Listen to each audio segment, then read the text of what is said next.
Hello mga ka-senior. Today we are going to Iloilo but not by plane. We're going to Iloilo via to-go ferry. So samahan niyo ako as we show you kung paano pumunta ng Iloilo using to-go ferry. Saan sasakay, gaano katagal ang biyahe, paano ang loob ng ferry, may pagkain ba.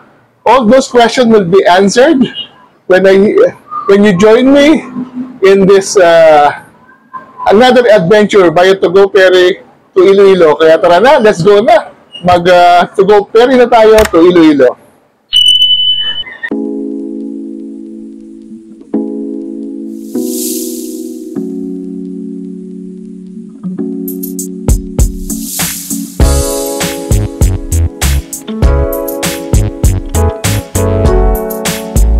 Hello mga ka-senior. So we are actually ready to go. Sasakay tayo ng ferry papuntang Iloilo. So we already have our ticket. Ito. Yan ang ticket natin. We bought this mga almost 2 months ago. Kaya nakakuha tayo ng 914 pesos lang. Kaso economy class, but sa katulad nating mga senior, meron kami mga 20% discount pag nag-book tayo online. Madali naman mag-book online. Go to-go website. Pili lang kayo ng mga available na mga trips sila. And then mag-book na lang kayo. Piliin your personal details. And then in my case, napili ko yung January 25 na trip to Iloilo because I was planning to go to the Tinigyang Festival that will be held on January 27. So, tama-tama lang. So, pagdating natin doon is dinagyang na siya. At nagkataon naman na during that time, 2 months ago, napakamura pa ng pamasahe. Siguro medyo doble o triple na yung pamasahe. So, 914 pesos. Di ba? Medyo matagal nga lang ang biyahe. I think ang sabi is abutin doon ng mga almost 30 hours. But okay lang dahil na-enjoy naman talagang biyahe sa barko dahil at least nakikita niyo yung dagat, marami kayong makikita along the way, mga isla, ang tubig, at magagandang sunrise at saka sunset. So, yun ang hinahabol natin. At hindi naman siya nakakainip dahil marami naman kayong pwedeng gawin sa barko. Ang tugon, marami silang mga facilities, videoke, restaurants, shopping na pwede yung gawin habang nandun kayo sa barko. In the meantime, hintay-hintay lang tayo. Nandito tayo sa, almost malapit na sa pier, sa condo natin sa Manila. At hinihintay lang natin. Hello again mga ka-senior. So, we just received information from to-go. Tinext tayo ng ating 9:30 departure will be adjusted to 1:30 a.m. So, medyo lagi naman lang ini-inform ang kanilang mga passenger about these changes. Okay lang naman dahil mas gusto ko nga siya dahil original arrival time natin is 2:30 a.m. So wala pang tao sa Iloilo. But this time, mga 4:30 or 5 a.m. na andun tayo. Tama-tama lang po breakfast at tama-tama lang sa ating dinagyan. In the meantime, relax-relax muna tayo and then we will be going out in a while.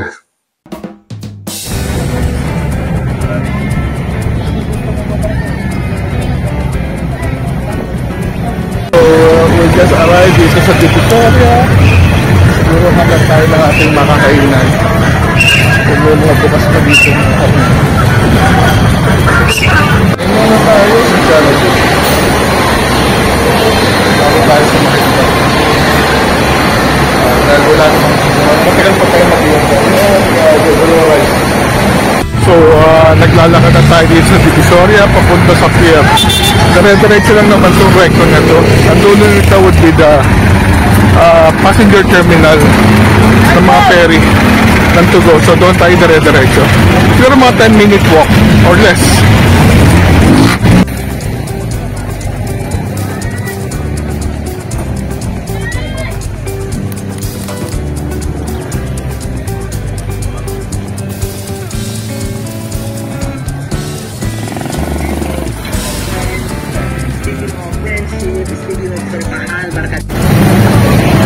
Dami palang kakainan dito.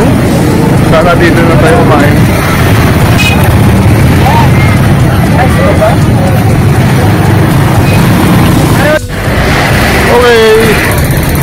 malapit na tayo sa ferry terminal. Yun sa may kaliwa. Ang dami na mga lumalabas na mga big trucks. Well, ito yung North Port. So, malapit na tayo sa North Port Terminal. Yan sa kaliwa. Yan tayo papasok. Saragosa Gate pala mga. Nag-Jollibee pala sa utang. Ito na tayo. North Port Terminal. And then papasok tayo dito sa passenger terminal.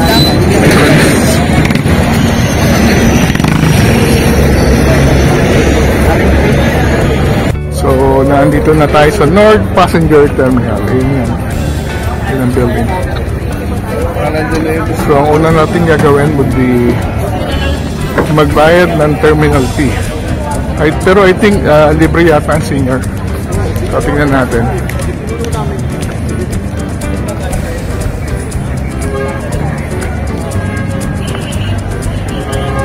Terminal fee.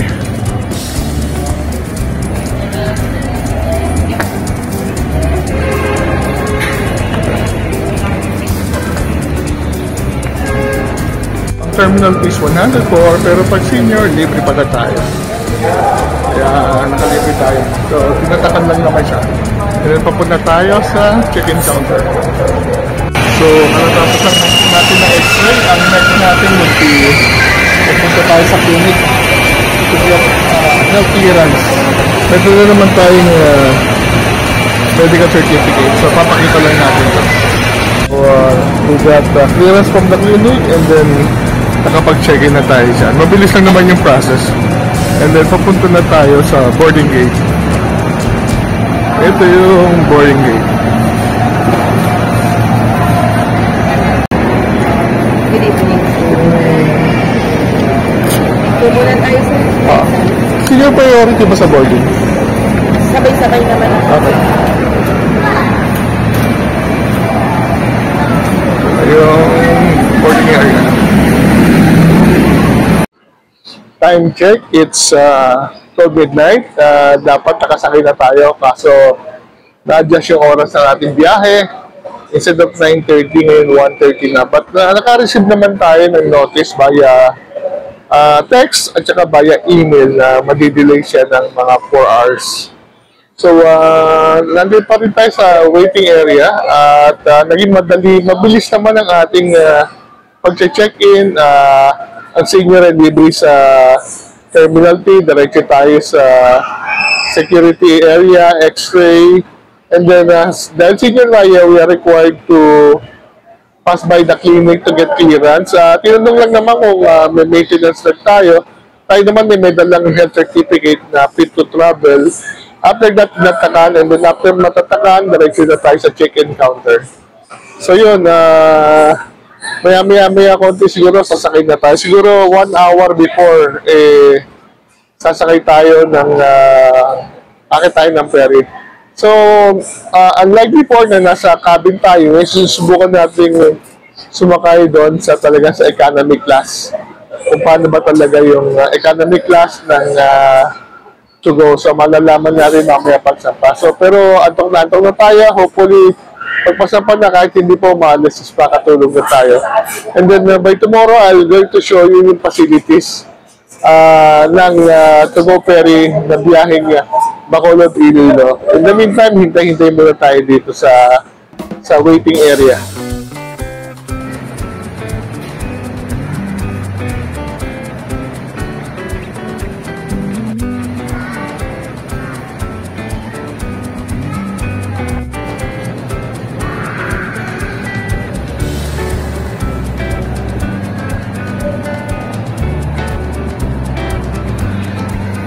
Mukhang boarding na tayo. Nakapila na yung mga tao. Sunod na rin tayo.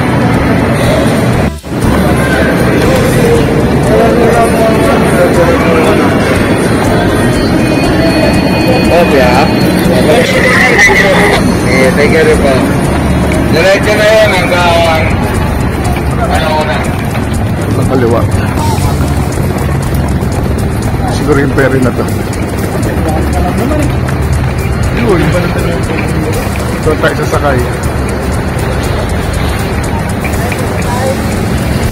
Wala tayo sasakay. Saint Michael the Archangel. Yun ang pangalan ng barko. Yan yung skulahan ko nung elementary. Saint Michael the Archangel.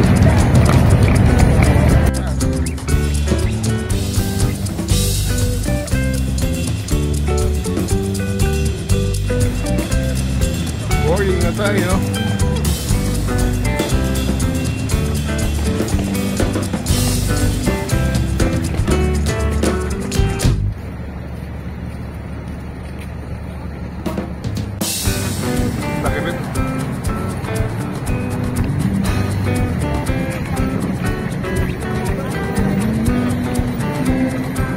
Sleeping dogs.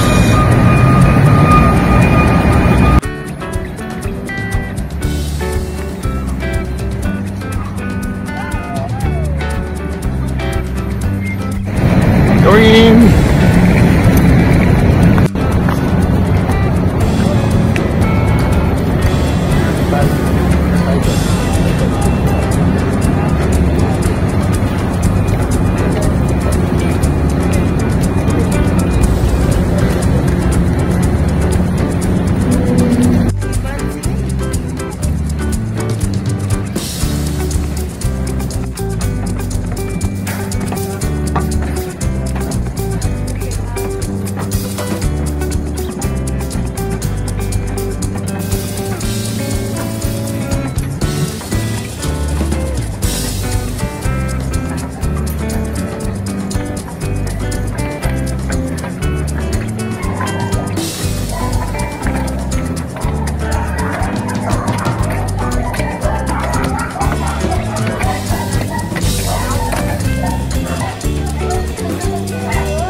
Ito sir, good evening po. Sakit.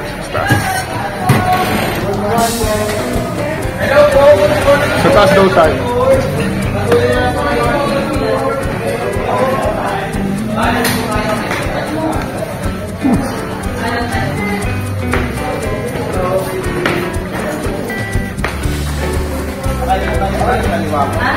Hello po. Hello sir, good morning sir.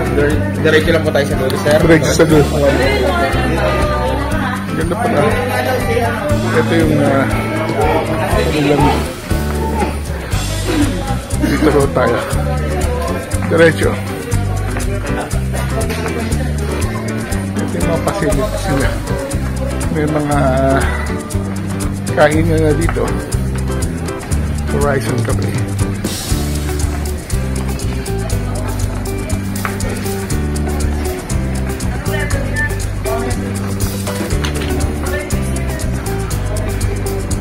Okay, dito tayo. Alam ko nang yung goal na investigasyon. Baka wala ko mong touch doon sa Manila. Magaling. Tama natin kung saan tayo. Mega Value.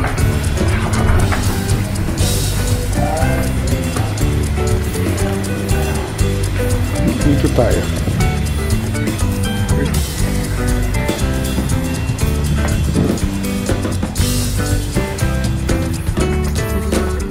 Diyan sa baba. Okay, thank you.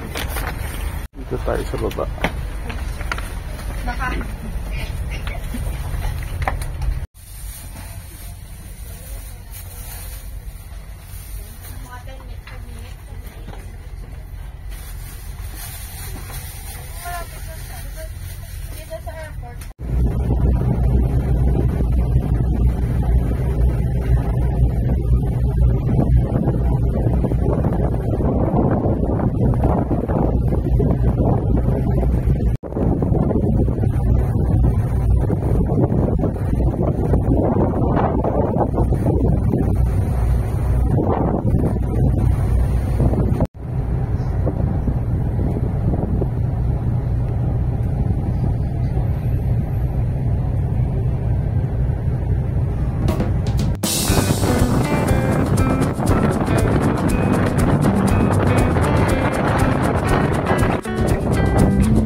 breakfast na tayo and then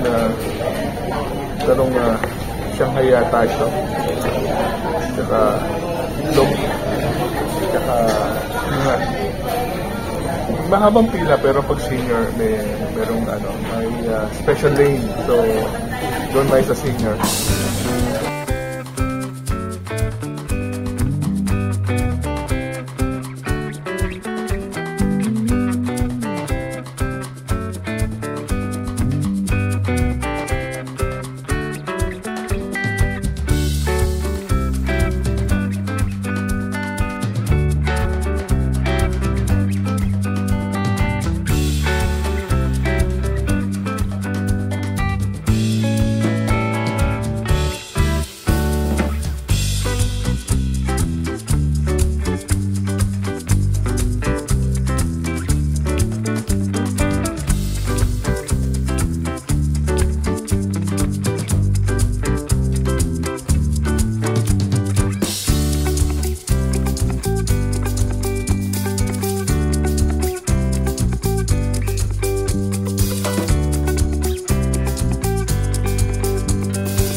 Grabe, lakas ng hangin. Nandito pa rin tayo sa upper deck.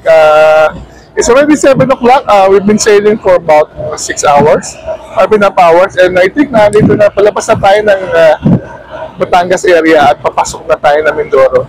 So, I believe we'll still be sailing for at least mga 22 hours or 20 hours bago tayo makarating ng Iloilo. At okay naman yung weather, buti at sumikat ang araw. Kagabi nakita natin ang napakagandang full moon at napakita ko naman sa inyo kanina. In the meantime, siguro mag-enjoy tayo at enjoy natin ang mga facilities dito sa To Go.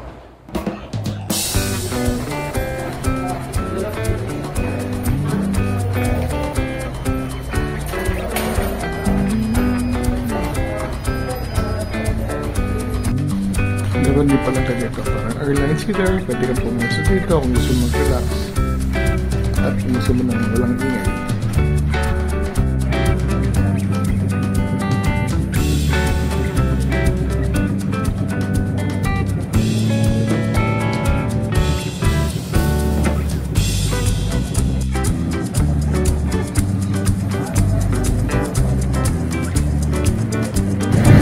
Stopover pala dito sa Batangas Pier.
Take out ka po, sir. Ito, ang meal ngayon.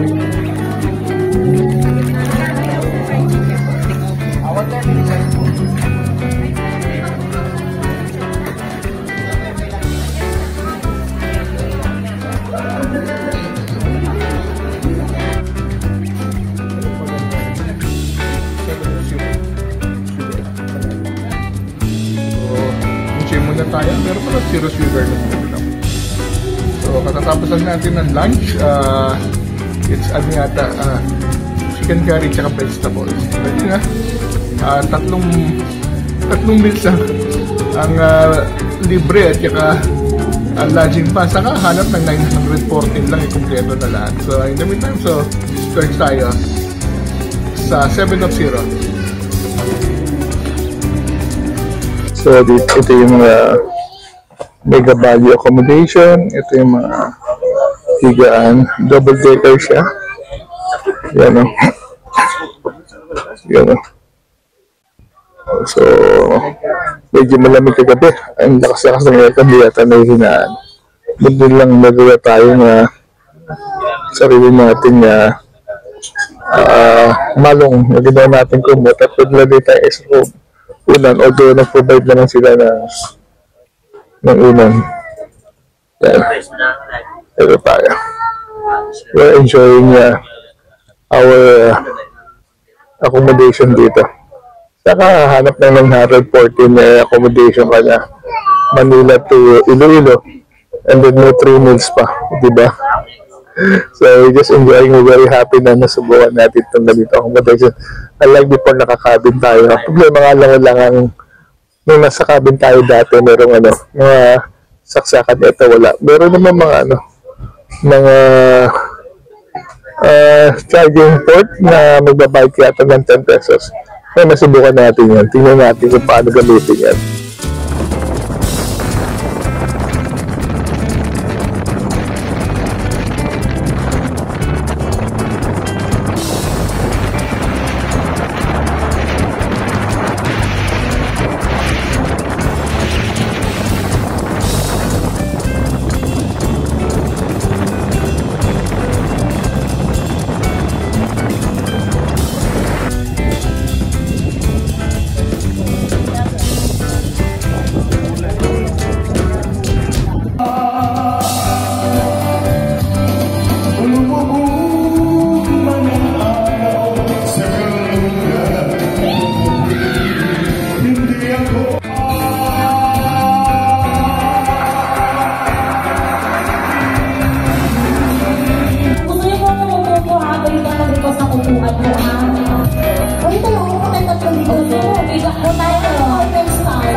Paborito natin lagi, Flex at saka cup noodles. Pagsasakit natin ng kargo. Mabuti dito merong tubig na mainit. So magdala na kayo ng sarili ng cup noodles at saka sarili ng merienda. At para hindi kayo bumili.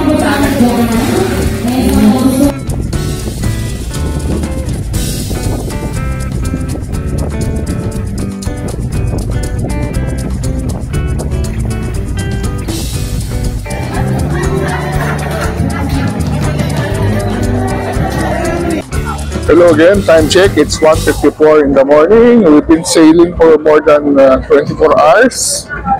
So, soon we're now in Panay Island. Nandito na tayo sa Anini Point and we're traveling east. Soon we'll be arriving in Port of Iloilo mga 4:30. Ang lakas ng hangin at okay naman, medyo maalon lang. Nakaligo na rin tayo. Meron namang paliguan dito sa Tugon. Wala nga lang hot water katulad ng MB Masagana na sinakyan natin dati. And then meron naman CR na at nagawa na rin natin ang dating gusto natin gawin, nakapag-toothbrush, nakapag-CR, nakaligo, and everything. So we're now getting ready na sa pagdating natin sa Port of Iloilo. Siguro mga 4:30 or 5 o'clock nandun na tayo. In the meantime, enjoy na lang muna natin ang view. Oh. Yan na yung dulo ng Panay Island. Yan yun sa kaliwa is ang Inii, and this maraming ilaw. Yan yung sunwalk yun. So malapit na tayo at nagawa na rin natin ang ating dream adventure na mag-barko papuntang Iloilo.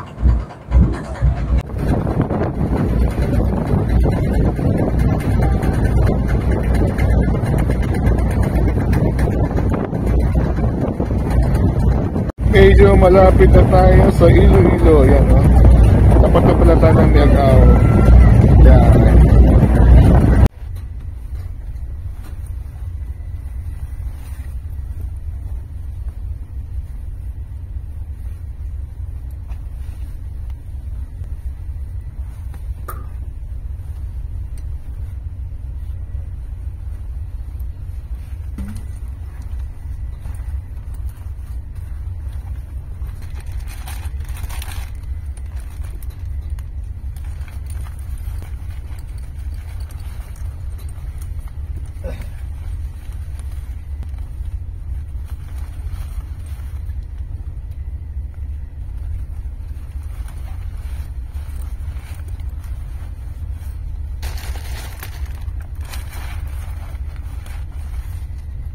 Time check, it's 3:30 a.m. at malapit na tayong dumaong sa port ng Iloilo. Prepare ko na yung mga gamit ko. So, hinihintay na lang natin yung signal na bababa na tayo. So, time check, it's 4 a.m. at ready na tayo. Naka-prepare na yung gamit natin. At hinihintay na lang natin yung pagdaong ng barko dito sa port ng Iloilo. Getting ready na para bumaba.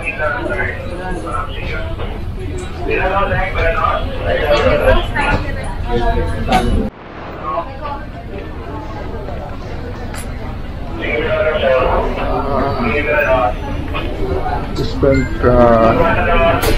almost 27 hours on board this MV St. Michael Archangel Ferry. From 1:30 to almost 5:30. 28 hours almost. So, time check, it's 4:51. Malapit na tayo bumaba. Hinihintay na lang natin signal. Finally, arriving tayo sa Iloilo at spending the next few days sa Dinagyang. We're going on a museum tour. Pupuntahan natin ng mga heritage churches. And then after Iloilo, we're going to Boracay. So marami tayong gagawin ngayong 8-day adventure natin dito sa Panay Island. In the meantime, hinihintay na rin natin na tayo bumaba dito sa barko ng MV St. Michael Archangel ng to go. Okay naman experience natin, may kukwenta ko sa inyo. Yan, parating na, naglalabasan sila at susunod na rin tayo.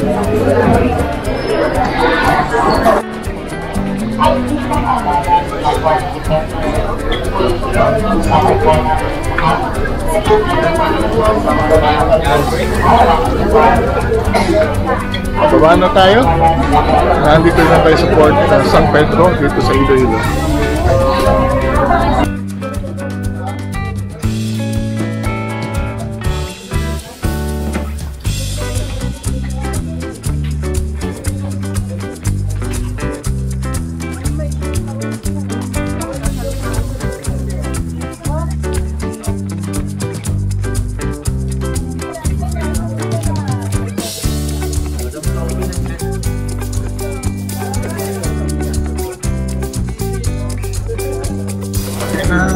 Baba na tayo.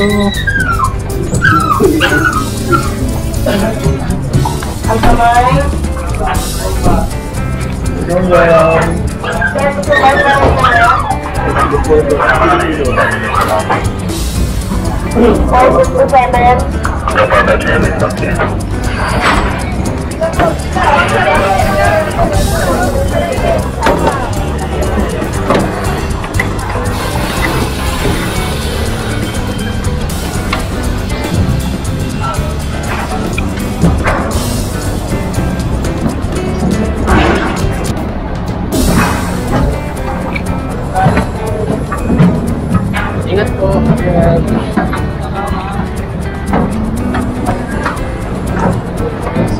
Morning, thank you.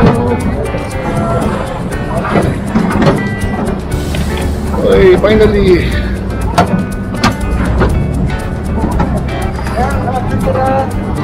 Dito na tayo sa port ng Iloilo. Ang una natin gagawin ay maghanap ng kakainan. So, nakalabas na tayo ng port ng Iloilo.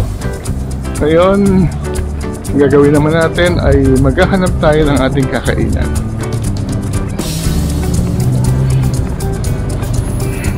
Hello again mga kasenyor, naandito na tayo ngayon sa Plaza Libertad and we took about a 15 minutes walk mula doon sa port kung saan tayo bumaba at nagpunta tayo dito sa Plaza Libertad.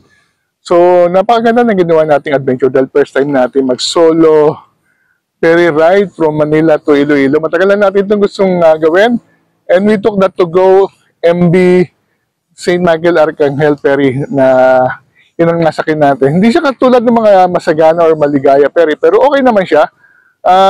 Mura yung nakuha natin pamasahe dahil when we book about a month and a half earlier, nakakuha tayo ng 914 na pamasahe para sa Mega Value Economy Class. Kasama na yung senior discount. So, madali naman ang procedure. Basta punta lang kayo sa website ng To Go, pili kayo ng schedule, and then you can book online. Ginamit ko yung credit card ko. And then, we started our journey noong January 25. Ang original schedule natin ng pag-alis is actually 9:30, pero we got an advice that will be postponed or delayed by about 4 hours. So, ang naging adjusted schedule natin is January 26 at 1:30 a.m. So, nilakad din natin lang ang ferry terminal mula Divisoria. And then pagdating natin, madali naman yung procedure. Terminal fee na 104, kaso pag senior, libre. And then security check, and then after security check, we were advised to proceed muna bilang senior doon sa kanilang clinic to get health clearance. Madali lang naman, tinanong lang tayo ng doktor kung may mga maintenance medicine tayo at kung ano yung ating nakapakita rin tayo ng ating health certificate. After that, check-in na kagad tayo. So, umalis ng 1:30 yung boat na umaga. And then nakakuha tayo ng ang ating higaan is double-decker na medyo makitid lang pero okay naman. At sobrang lamig ng aircon, natulog agad tayo. So inikot din natin ang facilities ng To Go Ferry. The following day, meron silang mga clinic, meron silang mga restaurant, videoke, salon, at saka mga shopping stores. And then at ang kanilang basta sumakay ka, libre meals, naka 3 meals tayo, breakfast, lunch, at saka dinner, so sulit na siya. So, yung umpisa medyo okay lang yung biyahe, pero pagdating na sa may laot, medyo mahangin at medyo maalon, so medyo mahirap makatulog, sumakit ang ulo ko. So, after that, in-enjoy lang natin ng mga view, ng sunset, sunrise, at saka mga nakikita natin along the way. So, yun ang ating experience. So, magandang subukan din ninyo ang pagsakay ng To Go Ferry kung saan man papunta sa Pilipinas. So, very convenient siya. Medyo mahaba nga lang ng biyahe. Ang ating biyahe umabot ng about 28.5 hours. Then meron pang 3 hours stopover sa Batangas. At the same boat will also proceed sa Bacolod. So masaya ang ating naging adventure at gagawin uli natin to sa mga susunod natin lakad. So with that, I'd like to thank you very much for watching Travel Waljoken. Until our next vlog, see you soon! At ngayon, magdidinagyang na tayo dito sa Iloilo. Alabira!